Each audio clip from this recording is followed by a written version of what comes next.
উত্তর দিনাজপুর জেলা যুব তৃণমূল কংগ্রেসের নবনির্বাচিত সভাপতি কৌশিক গুণকে সংবর্ধনা জ্ঞাপন করেন পশ্চিমবঙ্গ প্রাথমিক শিক্ষক সমিতি। মোহাম্মদ জলিল হাসান সাউথ সার্কেলের প্রেসিডেন্ট বলেন, আমরা উচ্ছ্বাসিত তৃতীয়বারের জন্য কৌশিক গুণ আবার জেলা যুব সভাপতি হয়েছেন।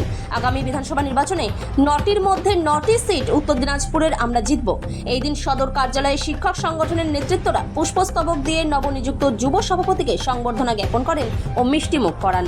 26-এ নির্বাচন রয়েছে।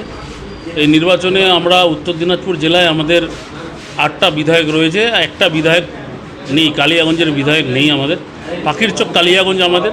এবার আমাদের লক্ষ্য রয়েছে, আমাদের দক্ষ জেলা সভাপতি রয়েছে কানাইলাল আগরওয়াল মহাশয় এবং বিভিন্ন স্তরে চোপড়ায় হামিদুল সাহেব রয়েছেন এমএলএ, এবং গোয়ালপুকুরে আমাদের মিনিস্টার সাহেব রয়েছেন, আমাদের গোলাম রব্বানী সাহেব, আমাদের চাকুলিয়ায় মিনাজুল আরফিন আজাদ রয়েছেন, করণদিঘিতে আমার প্রাক্তন যুব সভাপতি গৌতম পাল রয়েছে, রায়গঞ্জে কৃষ্ণ কল্যাণী মহাশয় রয়েছে, আমার প্রাক্তন জেলা যুব সভাপতি বর্তমান হচ্ছে ইটাহারের বিধায়ক এবং রাজ্যের সংখ্যালঘু দপ্তরের রাজ্য সভাপতি মুশারফ হোসেন রয়েছেন, হেমতাবাদে এমওএস রয়েছেন সত্যজিৎ বর্মন মহাশয়।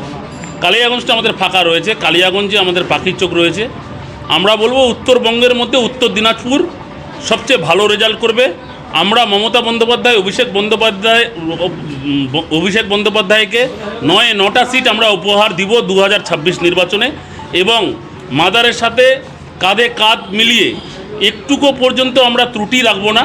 আমরা বিভিন্ন স্তরে বুথ স্তর থেকে আরম্ভ করে, অঞ্চল স্তর থেকে আরম্ভ করে, পঞ্চায়েত স্তর থেকে আরম্ভ করে, জেলা পরিষদ স্তর থেকে আরম্ভ করে আমরা সব জায়গায় সংগঠিত হব।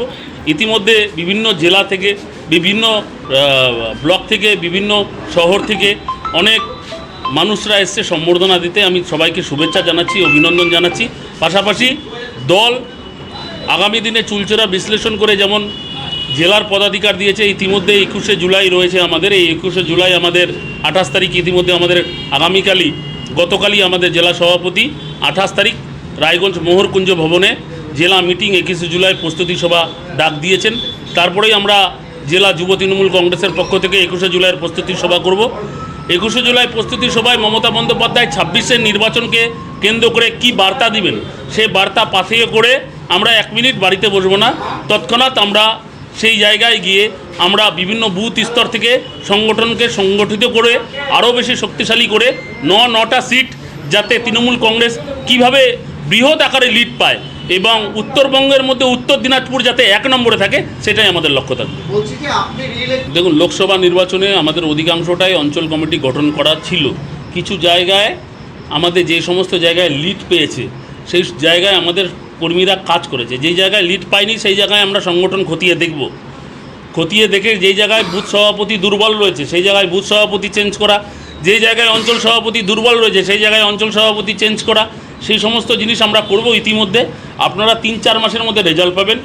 আমরা আগামী 1 মাস 21শে জুলাইকে কেন্দ্র করে আমরা প্রচার চালাবো। 21শে জুলাই পার করলে সংগঠন স্তরে আমি নিজেও বসবো না 1 মিনিট। আমার তৃণমূল যুব কংগ্রেসের যারা ব্লক প্রেসিডেন্ট রয়েছেন, শহর সভাপতি রয়েছেন, বুথ সভাপতি রয়েছেন, জেলা কমিটির সদস্য রয়েছেন, তাদেরকে কাউকে বসতে দিব না। প্রতিনিয়ত সবার সাথে আমার প্রত্যেকের সাথে যোগাযোগ রয়েছে। আর উত্তর দিনাজপুরের ক্ষেত্রে একটা বাড়তি পাওনা, মাদার তৃণমূল কংগ্রেসের সাথে তৃণমূল যুব কংগ্রেসের ওতপ্রোতভাবে একটা লাইন রয়েছে, একই পাটরিতে যাচ্ছে তৃণমূল যুব কংগ্রেস এবং মাদার তৃণমূল কংগ্রেস। এটা বাড়তি পাওনা উত্তর দিনাজপুর জেলার ক্ষেত্রে। আমরা জানি কীভাবে সংগঠন সংগঠিত করতে হয়। মমতা বন্দ্যোপাধ্যায়, অভিষেক বন্দ্যোপাধ্যায়ের আশীর্বাদে আমাদের জেলায় আমরা 9টা সিট জিতব। তৃতীয়বারের জন্য কৌশিক গুণ মহাশয়কে আমরা পেলাম। আজকে আমরা তৃণমূল প্রাথমিক শিক্ষক সমিতির পক্ষ থেকে ইসলামপুর সদর এবং ইসলামপুর সাউথ সার্কেলের লিডারশিপ যারা আছি তারা আজকে ওনাকে আমরা সম্বর্ধনা দিলাম। আমরা আশা রাখছি যে আমরা আমাদের উত্তরবঙ্গে যে 9টি সিট আছে সেই 9টার মধ্যে 9টা আমরা ওনাকে তুলে দিব ভালো রেজাল্ট। হ্যাঁ, উত্তর দিনাজপুরের মধ্যে। হ্যাঁ, আর আমাদের সংগঠন শক্তিশালী আছে, এখানে কোনো খামতি উনি রাখেননি। আর যখন যে জিনিসের জন্য আমরা ওনাকে ডেকেছি বা খুঁজেছি, ওনাকে আমরা সবসময় পেয়েছি। উনি আমাদের জেলাতে যেভাবে কাজ করছেন সেটা মানে কি ওনাকে বলবো, সব দিক দিয়ে উনি টপ, মানে 100-এর মধ্যে 100। উনি কোনো জিনিসে খামতি রাখেননি। তো এই বলে আমি